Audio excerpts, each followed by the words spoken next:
1983 a 1986, que la iglesia surge el ENEC, animada en 1979 por el Beato de Dios Juan Pablo II, y los documentos que éste expuso para nuestro conocimiento de evangelización y que nos presentó en esa tierra mexicana, en Puebla, y de ahí que comenzó la nueva iglesia moderna cubana. Hay un dato impresionantemente histórico, y es el hecho que en ese encuentro del ENEC participaron miembros del clero de la diáspora, como lo es nuestro obispo de San Agustín, Monseñor Felipe de Jesús Esteves, un joven Pedro Pan que regresa a la patria y participa en la iglesia de sus raíces cubanas. La sexta etapa es la nueva iglesia misionera y evangelizadora.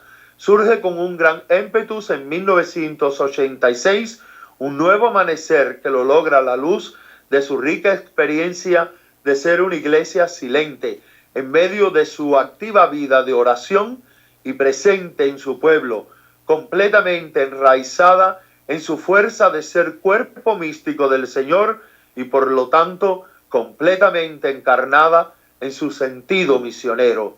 Y hoy estamos viviendo la séptima etapa de la iglesia cubana de nuestros tiempos. Esta es la etapa que yo he clasificado como la iglesia respetada. La iglesia que ha tenido ese gran privilegio de compartir quién es con el mundo entero y con la presencia en la tierra cubana de dos papas, dos de los más grandes de estos últimos tiempos. El gran filósofo, el Beato de Dios Juan Pablo II, quien un día como hoy, hace 15 años atrás, celebró la Sagrada Eucaristía un 28 de enero en la plaza de José Martí en La Habana, contando con la presencia de más de 1 millón de cubanos de distintas partes de Cuba y de la isla y de fuera en la diáspora, muchos más que lo vieron y participaron a través de la magia de la televisión, y esa inolvidable misa que en el trasfondo de la mirada misericordiosa del Sagrado Corazón de Jesús, que por medio de la televisión regresó al seno de la familia cubana, es algo inolvidable. El año pasado, esa pequeña pero vital iglesia cubana contó también con la presencia del gran teólogo de nuestros días, el Papa Benedicto XVI, quien nos visitó en esa solemne fiesta de la Anunciación del Ángel a la Santísima Virgen María en la Encarnación del Señor, y ello era parte de ese gran jubileo de conmemoración del 400 aniversario del hallazgo de la imagen de la Virgen de la Caridad en las aguas de la bahía de Nípez, ahora en el Cobre. Yo creo que para poder entender esta última etapa de nuestra iglesia en su modo viviente, tenemos que verdaderamente regresar, analizar, profundizar, reflexionar sobre esos años 1983-1986 a la ENEC, y lo que como producto de ese encuentro nacional de iglesia hace posible su relación presente de ser un vínculo mediador entre el Estado civil, el pueblo cubano y la diáspora cubana, en su sentido de iglesia misionera, evangelizadora y de justicia social para todos los hijos de Dios.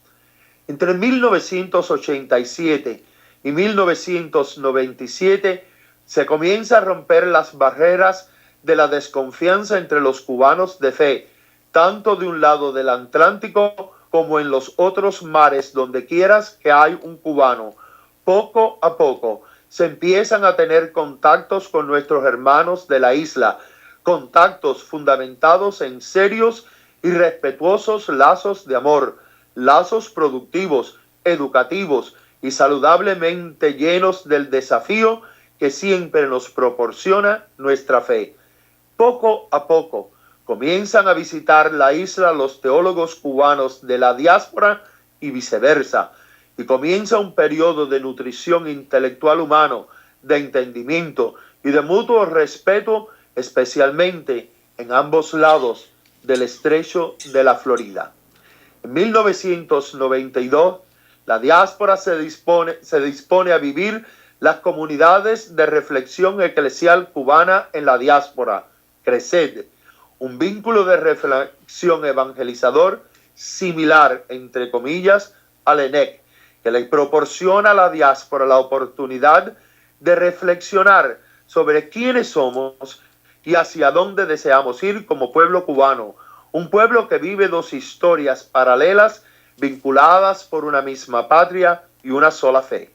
En septiembre de 1993, la Conferencia Episcopal Cubana deslumbra virtuosamente nuestros corazones con su magisterial carta de fe, esperanza y amor para el pueblo cubano. El amor todo lo espera. Ese fue el preludio de magníficas cosas por vivir, y como nos recordaba con frecuencia Santa Teresa de Ávila, quien tenía razón cuando nos decía que en verdad Dios escribe derecho con letras torcidas, dado que un 18 de octubre de 1996, un pequeño pero feroz huracán llamado Lili pasa por Cuba, y Dios utiliza ese desastre natural y sus causados daños en la isla para movilizar a una diáspora a buscar los medios de cómo ayudar a nuestros hermanos en Cuba, y el entonces padre Tomás Wensky, director de Caridades Católicas del sur de la Florida, se propone toda una tarea de llevar a Cuba medicinas, alimentos y tantos otros artículos de primeros auxilios que más que nada expresaban el amor del pueblo en la diáspora a sus hermanos, con ese desprendido gesto de hermandad entre los hermanos de la patria cubana que a todos nos ha visto nacer. Ahí se rompe una nueva barrera en las relaciones de Estado, pueblo y diáspora, gracias a quien es hoy nuestro arzobispo, Monseñor Wensky, y su intervención humanitaria. La doctrina social de nuestra iglesia fundamenta ese viejo decir de nuestros padres: haz bien y no mires a quién, porque el amor todo lo espera, el amor todo lo puede. Un año después, en 1997, se anuncia la visita papal del Beato de Dios Juan Pablo II a Cuba, y con ello un preparativo de una proporción incalculable.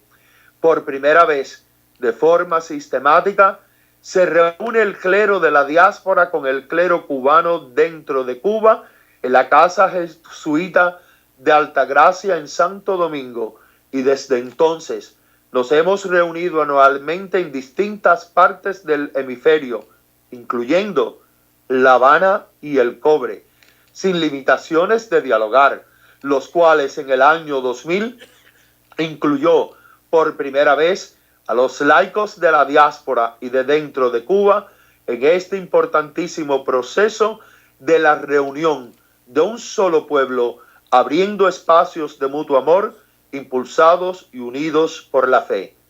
Yo tuve ese gran privilegio de ser un miembro fundador que tanto fruto nos ha proporcionado a todos los hijos cubanos. De esos encuentros surge en la diáspora la pastoral en comunidad, y años después también surge Consenso Cubano, y cada día son más los logros de amor enriquecedores que el desdén que algunos que otros nos tratan de ocasionar. En estos 51 años, yo creo que podemos resumir en las palabras del primado de Cuba, Monseñor Dionisio García Ibáñez, que a Jesús vamos todos por María, porque la caridad verdaderamente nos une. Y es ese amor, con ese manto de amor de la Virgen, que siempre nos lleva a la cruz de su Hijo, y allí nos ofrece a Él y nos hace partícipes por Él en un solo ser como pueblo, en una sola patria, aunque vivamos paralelas experiencias históricas, pero con los confines de la tierra, como nos ha tocado ser en esta ocasión. Los últimos 50 años nos han proporcionado la posibilidad de que la iglesia sea una iglesia evangelizadora, porque los distintos confines de la tierra donde se encuentra cubano, ahí está la Virgen, símbolo de patria y símbolo de fe. Hermanos míos, esta visión evangélica nos ha permitido a todos los hijos de Cuba mirar más allá de una miópica representativo de un estado civil hacia una visión opulenta de un pueblo que busca su caminar en la verdad, con la verdad y siempre hacia la verdad, porque el hombre verdaderamente libre es aquel que vive en la verdad, esa verdad inmutable que por el raciocinio y la fe nos deslumbra en la libertad del Creador y nos abraza como hermanos en el gozo y la paz de Dios. Les recuerdo las palabras de Juan Pablo II que se hacen ahora muy presente y que les pertenece mayormente a ustedes, a los jóvenes cubanos, dentro y fuera de Cuba, a consensuar en la fuerza de lo que nos une como pueblo y minimizar lo que nos divide, porque en un análisis final, el amor todo lo espera. En verdad, el amor todo lo puede. Les ofrezco mis bendiciones desde Miami, que estoy partiendo para la ciudad eterna, para Roma. Aló. ¿Me oyen?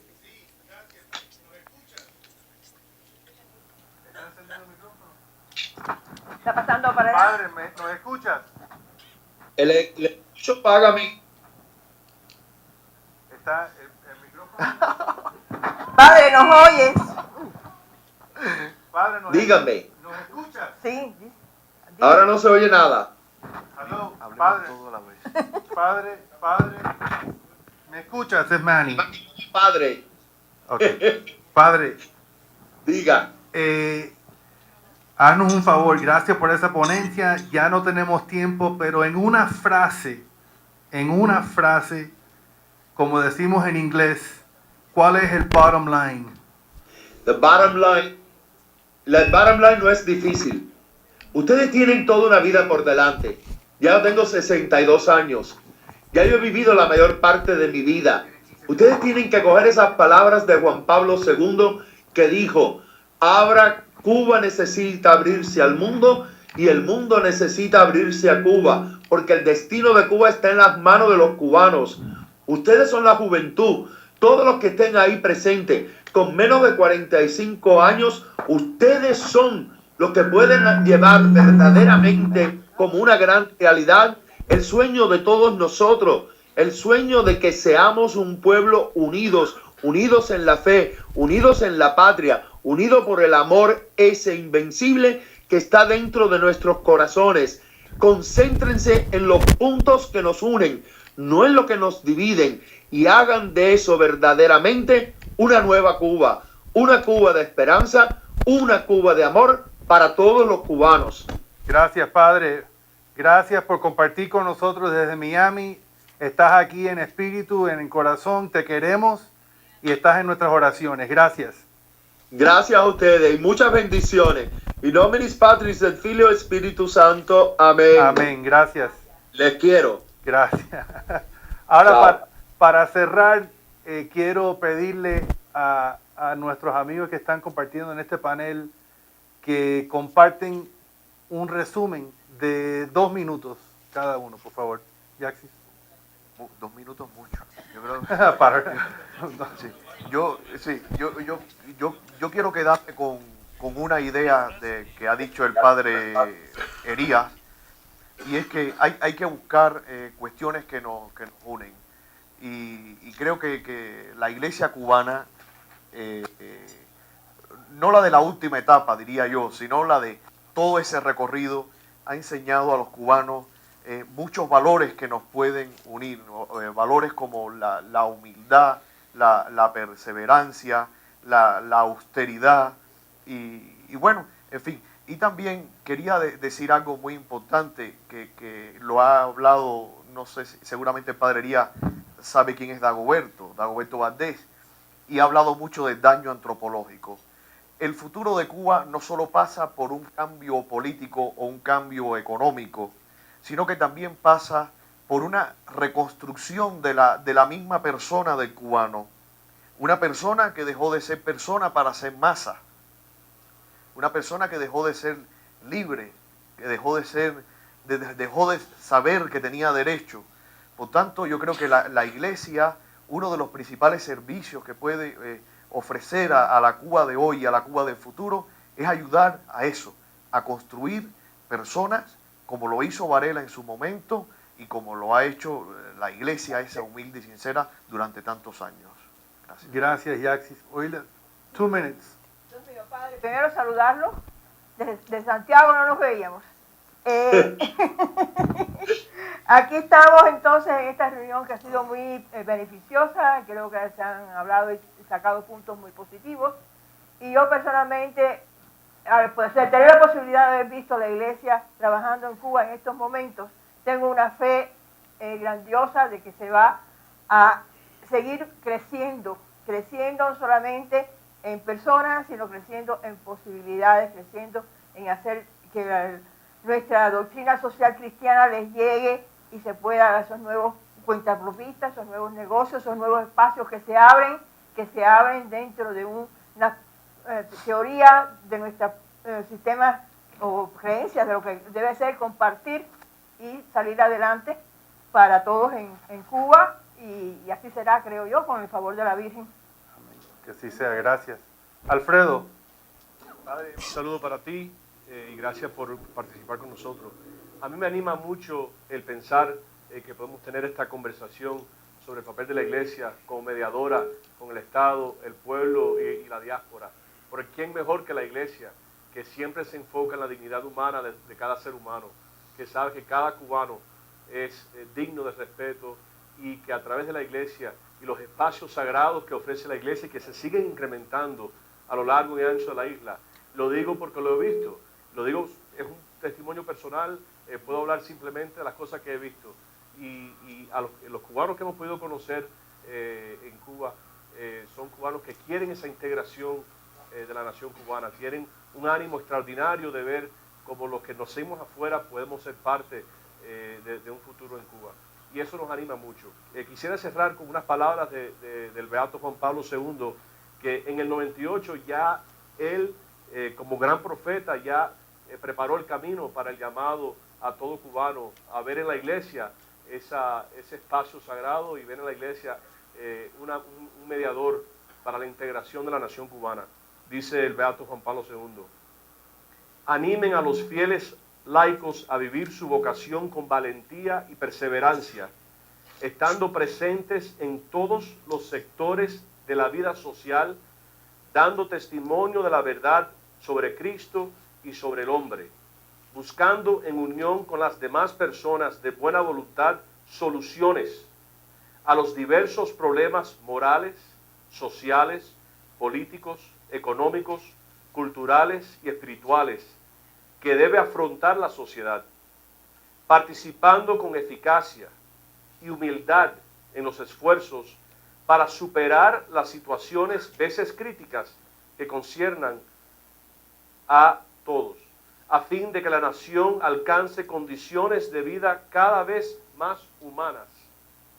Los fieles católicos, al igual que los demás ciudadanos, tienen el deber y el derecho de contribuir al progreso del país.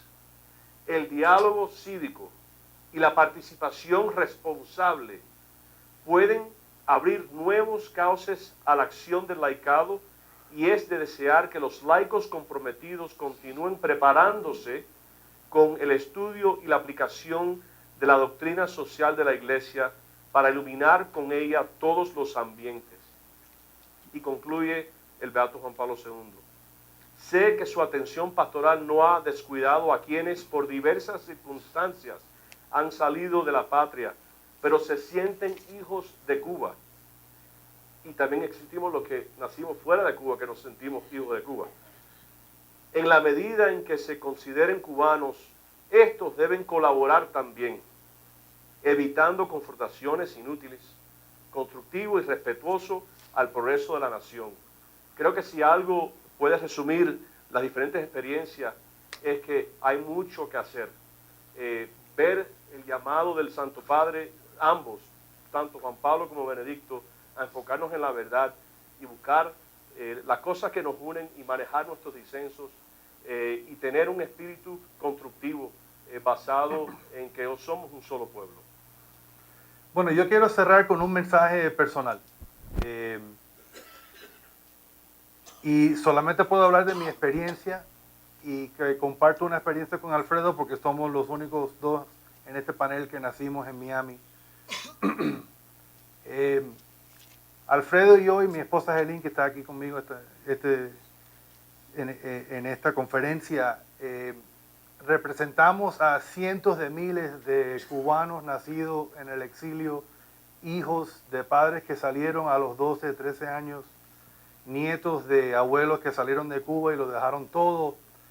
Y nosotros desde Miami siempre vivimos con la preocupación hasta cierto punto de que no somos suficientemente americanos para ser americanos, ni somos suficientemente cubanos para ser cubanos. Y poder lidiar con eso ha sido algo un poco difícil, en realidad, con respecto a nuestra identidad. Sin embargo, la mayoría de los la mayoría de los cubanos como nosotros en Miami son católicos y muchos de ellos comprometidos. Entonces, a través de la iglesia hemos tenido el pretexto de poder considerar ir a Cuba por primera vez sin quizás ofender a nuestros padres o a nuestros abuelos. Cuando esa primera oportunidad se me presentó a mí, yo pues me acogí a esa oportunidad, hablé con mi padre y fuimos en el 2010, Alfredo y yo fuimos para la inauguración del seminario en La Habana. Yo no le dije nada a mi abuelo. Mi padre me dijo que él iba a hablar con él. Cuando regresamos, llamé a mi abuelo y le dije, oye, ¿sabes que fui a Cuba? Y no sabía cómo iba a reaccionar. Y me dijo, sí. Le dije, sí, fui, tú sabes, porque nos invitaron como cosas de la iglesia. Y dice, no, por supuesto, si fue a través de la iglesia, pues me parece muy bien. Y le dije, fui a tu casa y tengo fotos. Y me dijo, voy para allá. Y dentro de 20 minutos estuve en mi casa para ver las fotos y lloramos juntos y compartimos. Era una experiencia maravillosa que a mí, gracias a la iglesia, pude tener. Helen en ese viaje no estaba 100% segura de que era buena idea de que fuera a Cuba. En mi segundo viaje que fui a Santiago para la misa fúnebre de Meurice, el padre de Helen, que en paz descanse, es santiaguero. Y cuando yo regresé de ese viaje, le estaba contando de Santiago. Helen entonces, después de 2 viajes, me dijo, yo creo que la próxima vez yo quiero ir contigo. Si es con la iglesia. Y esa oportunidad se presentó con la visita del Santo Padre. Y fuimos a Cuba con un grupo de la arquidiócesis por la misa del Santo Padre y aterrizamos en Santiago, la tierra de su padre. Y como ella murió, Helen sintió que ella estaba trayendo a su padre en espíritu a Cuba otra vez. Y cuando aterrizamos, que Helen estaba al lado de la ventana, Helen dijo, existe. Porque imagínense, para nosotros no hemos visto a Cuba nunca, hemos oído, de repente lo vemos, y Helen me dijo, existe. Digo, sí, existe. Lo que experimentamos, ella y yo como esposos jóvenes en Cuba, fue algo muy especial. Y nos dimos cuenta de una cosa. A nosotros no nos tocó nacer en Cuba. No nos tocó la revolución, no nos tocó el Valle de los Cochinos, no nos tocó el Mariel, no nos tocó nada de eso. Nacimos en Miami, no fue nuestra decisión. Esta es nuestra realidad. Y la iglesia nos ha dado una oportunidad de poder vivir nuestro cubaneo de una forma activa, no solamente filosófica, sino activa. Y otra cosa que nos dimos cuenta, que nos dio mucha paz y mucha tranquilidad. Y Helen lo dijo mejor que nadie. Aunque no vivimos la experiencia de Cuba, porque no vivimos en Cuba, nos dimos cuenta después de estar ahí, después de ver cómo los padres compartían con sus hijos, los abuelos con los nietos, cómo comían, cómo se hablaban, nos sentíamos que estamos en casa. Aunque no vivimos la experiencia de Cuba, no nos ha faltado nada de la experiencia cubana en Miami. Gracias a nuestros abuelos, gracias a nuestros padres, nosotros sí somos cubanos. Y gracias a la iglesia tenemos la oportunidad de vivir nuestra fe y de vivir nuestro amor a la patria de Cuba que tanto queremos. Gracias. No se muevan. Aprovecho para saludar al Padre Hería. El Padre Hería iba a ser originalmente el moderador de este panel, pero Padre, en realidad yo me lamenté mucho cuando tú no podías, pero con Manny García Tuñón ha sido un panel espectacular. El cierre humano que nos acaba de dar, creo que vale, que vale todo este seminario. Muchas gracias, Manny. Gracias, Padre, por haber estado con nosotros. El Padre Hería es uno de los fundadores de Consenso Cubano. Si ustedes se dan cuenta en la presentación que él hace, él habla de Consenso Cubano como un fruto de muchas de las actividades que él señaló. El Padre nos dio el espacio sagrado de la Iglesia en Consenso Cubano, nos lo ha dado por casi 9 años. Y yo creo que Consenso Cubano no existiría si no hubiéramos tenido el espacio sagrado en el cual hemos podido discutir todos los problemas con sumo respeto, porque hemos estado en el espacio sagrado de la Iglesia. Eso ha tenido un valor muy grande. Él es el capellán de Consenso Cubano, nos ha dado libertad para hacer lo que queremos hacer, nunca se ha metido en nada, por supuesto, pero Consenso Cubano es un proyecto como él lo señaló, y por esa razón pues hemos desarrollado una amistad entrañable. Yo lo quiero mucho, Padre, te quiero muchísimo, tú lo sabes bien, y te agradezco mucho todo lo que haces por nosotros, por Consenso Cubano, y lo que te falta por hacer, y que la pases muy bien en la ciudad eterna.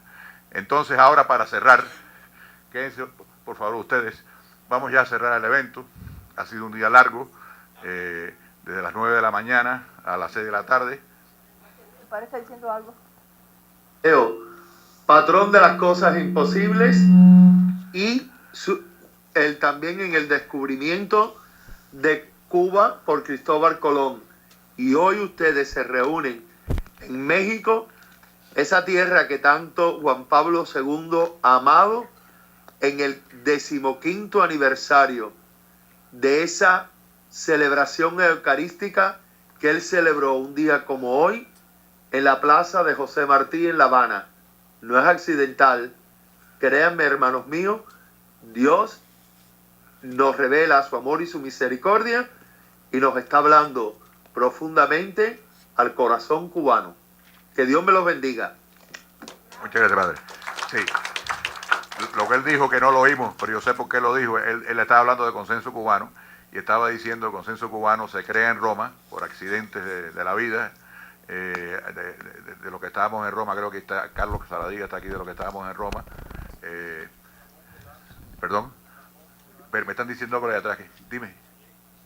Estaba Marcos Villabrín ese día, pero no en la reunión de la Fundación de Consenso Cubano, que es lo que estaba refiriéndose él. Eso fue el 28 de octubre, que es el día del descubrimiento de Cuba.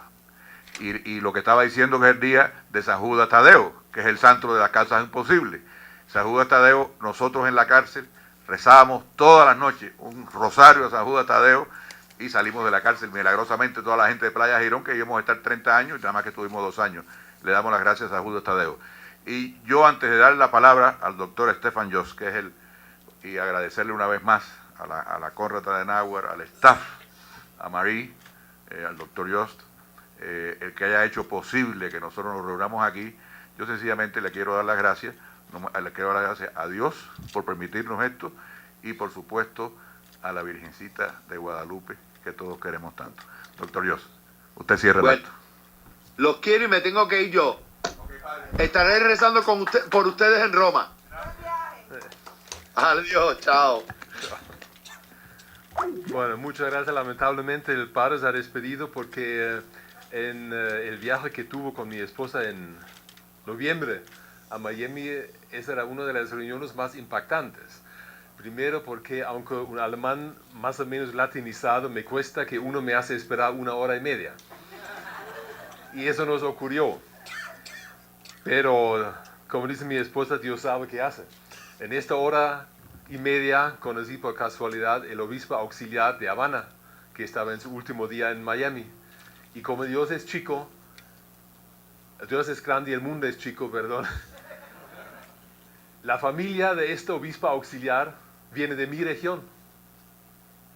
Y él habló, en no sé cuántos años tiene, bien viejito, habló perfectamente alemán, todavía con un poco de dialecto de su familia de mi región.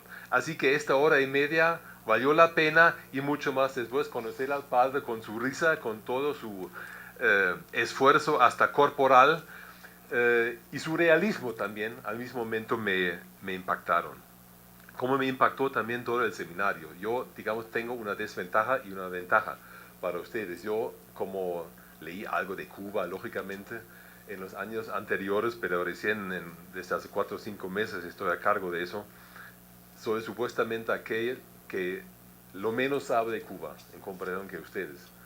Pero en comparación de ustedes, supuestamente he aprendido más durante el día, porque era para mí un día realmente muy enriquecedor. Y de vez en cuando no son solamente las informaciones duras que uno recibe, sino hasta testimonios personales, hasta las cosas y los tonitos, digamos, entre las líneas que la gente transmiten. Y por eso muchas gracias a todos ustedes. Lamentablemente los amigos de Cuba ya por razones técnicas esta tarde yo no han estado, pero yo les digo, como repito eso lo que dije esta mañana, admiro a esta gente. Admiro a esta gente en la situación en que trabajan. Y hago una comparación, pero hoy día me di cuenta que esta comparación tiene sus limitaciones. Alemania también estaba dividida durante casi 3 décadas. Y muchas cosas que uno escucha de Cuba dice, caramba, lo mismo. Pero en cierta forma en Cuba peor. Si escucho estas cosas como esta mañana que asaltan en la noche casas, para avisar a los vecinos que mejor que no se meten, como este vecino con la oposición, eso ya es una cosa por demás. Y por eso yo admiro esta gente que se meten cada día con su vida en el peligro. Y si uno escucha el testimonio de usted diciendo, y ahora los jubilados en Cuba, si ahora sienten la libertad de volver a la iglesia porque ya no hay represión. Este ejemplo quizás da sentido y explicación para la admiración y el coraje que tienen ellos, que igual se meten, y no solamente hasta el extremo como Coco Fariña, sino otros, pero igual se meten cada día y eso creo que merece nuestra admiración. Por eso, retomando el ejemplo de esta mañana, diciendo que después de 8 o 9 años este ciclo de seminarios ya tiene cierta tradición, les puedo prometer que por parte de la Fundación Konrad Adenauer vamos a seguir adelante con esta tradición y ojalá con todos ustedes y quién sabe quizás también ampliar un poquito más las posibilidades, por lo menos afuera de Cuba. Eso también pedía Marcelino hace 2 horas, que nos tomemos mañana en la reunión interna con todos ustedes también unos 20, 25 minutos para pensar en voz alta qué más podía hacer la Fundación hacia el futuro. Así que muchísimas gracias a todos ustedes, a Marcelino, a Giselle, al equipo técnico, a todos ustedes como participantes, que tengan muy buenas noches y muchas gracias.